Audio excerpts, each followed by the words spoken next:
with the best will in the world, users have different levels of experience around Excel. So whilst I still love the fact that within IMP I can download the year grid and pivot tables to my heart's content kind of thing, then relying on Excel skills for other users can be a bit more challenging, and therefore having a fairly intuitive system that enables us to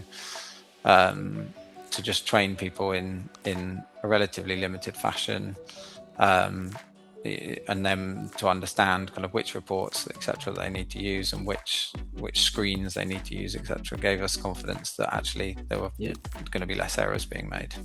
Yeah, I think that Excel point is really interesting because you are accountants by trade, and we will never ditch the spreadsheets, or maybe AI will enable us to do that. I'm actually using less spreadsheets, less Excel now with the AI tooling that we've got, but still an app that I have pinned to my desktop, so it's still important to me.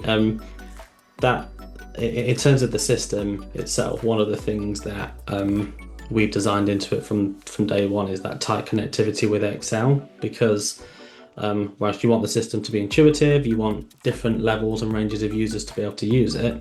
We know that at the very core of our user base are CFOs, accountants, and they love Excel, and they just sometimes want to take stuff out and start doing pivot tables and lookups and building their own reports and so on. And we've just made sure that absolutely everything you can get out into Excel, but also get everything back in via Excel as well, where you want to make big changes. Yeah, I think in relatively early into our IMP journey, you changed the reporting mainly from, I've forgotten the system that was effectively the back end before, but using Power BI, and they've got the two. I really like that on the two tab. You've got the tabs in the kind of format that you see on screen, but then you've also got the data tab behind it, which makes it very easy to manipulate within Excel. So I think that is a good selling point for the system. Really. Yeah, I think that change from the old reporting tooling we used to the Power BI, embedded Power BI reporting, has made a big difference.